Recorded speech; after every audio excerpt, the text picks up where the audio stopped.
Assalamualaikum warahmatullahi wabarakatuh. Innalhamdulillah wassalatu wassalamu ala rasulillah wa ala alihi wa ashabi wa mawalah amma ba'd. Para pemirsa, Allah Subhanahu wa taala berfirman, innahu may yusyrik billah faqad haramallahu al jannah wa ma'wahun nar wa ma lidzalimina min ansar. Sesungguhnya orang yang mempersekutukan Allah SWT maka haram baginya surga dan tempat abadinya adalah neraka.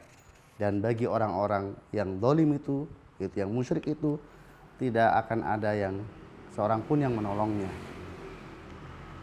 Kalau kita merenungkan ayat di atas, maka sadarlah kita bahwasanya di dalam kehidupan dunia ini tidak ada yang lebih penting bagi kita melebihi kita selamat dari jurang kesyirikan.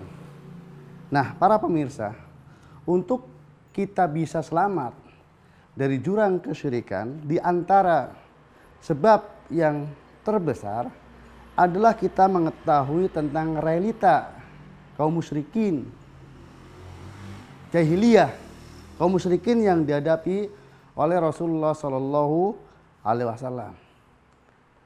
Nah, ada 6 fakta tentang kaum musyrikin yang dihadapi oleh Rasulullah Sallallahu Alaihi Wasallam, yang Rasulullah Sallallahu Alaihi Wasallam menghukumi mereka sebagai orang-orang kafir.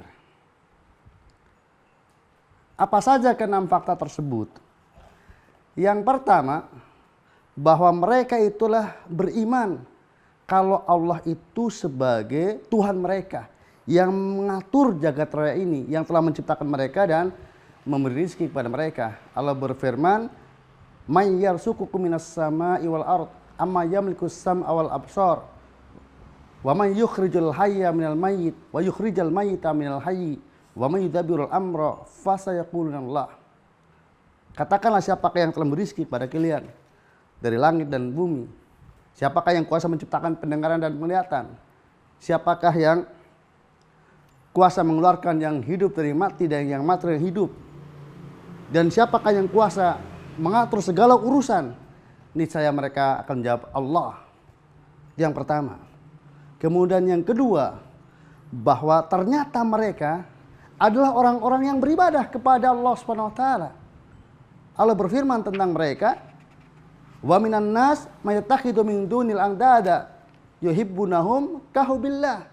Dan di antara manusia yang dimaksudlah orang-orang musyrikin Quraisy, mereka ada yang menjadikan selain Allah sebagai sekutu, di mana mereka mencintai sekutu tersebut seperti mencintai Allah. Di sini menunjukkan bahwasanya mereka memiliki rasa cinta kepada Allah, dan cinta adalah merupakan ibadah yang sangat agung. Demikian juga dalam Sahih Bukhari, ketika Umar bin Khattab pernah datang kepada Nabi menyampaikan tentang nasib nadarnya yang dia nadar ketika jahiliyah. Ya Rasulullah, kuntu nadartu fil jahiliyah an a'takif fi al-masjidil haram. Dulu ketika aku masih jahiliyah, aku pernah bernadar untuk iktikaf di Masjidil Haram. Nah, gimana itu? Maka Nabi bersabda, "Aufi binadrik, tunaikan nadarmu." Ini yang kedua. Kemudian yang ketiga, bahwa ternyata sesembahan orang musyrikin itu tidak hanya patung saja. Beragam sesembahan mereka. Yang mana mereka meyakini pada sembahan mereka ada roh-roh suci. Maka secara umum yang mereka sembah, ada yang mereka yakini memang dia adalah suci. Maka walaupun mereka menyembah matahari, bulan, atau kemudian patung, batu, pohon, tetapi mereka yakin dalamnya ada roh suci. Maka mereka juga menyembah orang soleh. Dan Nabi tidak membedakan hukum bagi mereka, termasuk yang menyembah orang soleh.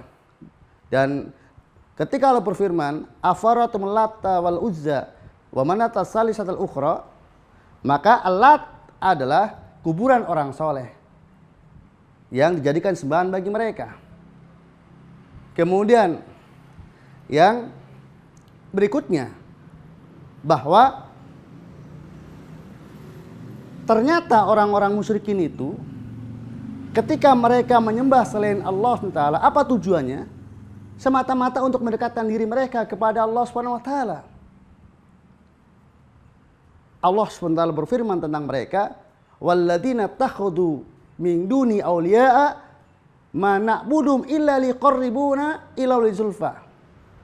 Tidaklah orang-orang yang menjadikan selain Allah sebagai sembahan-sembahan mereka, pelindung-pelindung mereka, mereka mengatakan, tidaklah kami menyembah kepada mereka kecuali semata-mata untuk mendekatkan diri kami kepada Allah SWT.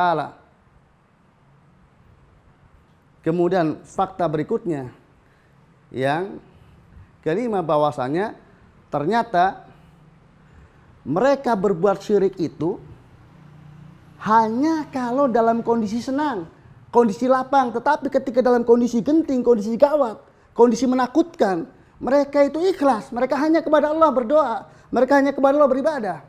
Allah berfirman tentang mereka, faida raqibu fil fulki da'ullaha mukhlishina lahuddin falamma najjahum ilal barri idahum yusyrikun. Maka apabila mereka berlayar di atas kapal, maka mereka beribadah kepada Allah dengan mengikhlaskan ketaatan untuk Allah. Tetapi ketika Allah selamatkan mereka ke daratan, maka kembali mereka berbuat syirik. Dan yang keenam, bahwa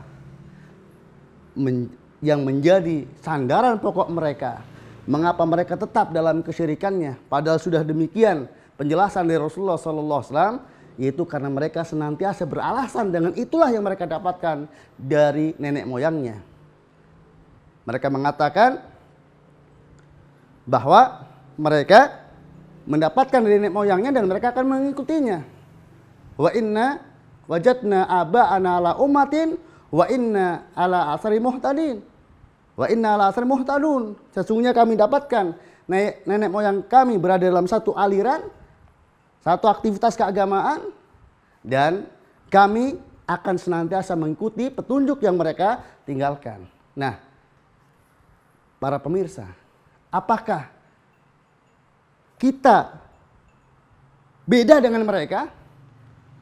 Maka kalau kemudian ternyata dalam kehidupan kita masih sama saja dengan mereka, maka sangat dikhawatirkan bahwa sesungguhnya kita belum keluar dari jerat-jerat kesyirikan. Maka mudah-mudahan dengan mengetahui realita tentang mereka, kita bisa menyelamatkan diri mereka dari kesyirikan. Wallahu a'lam bishawab. Alhamdulillahirabbil alamin. Assalamualaikum warahmatullahi wabarakatuh.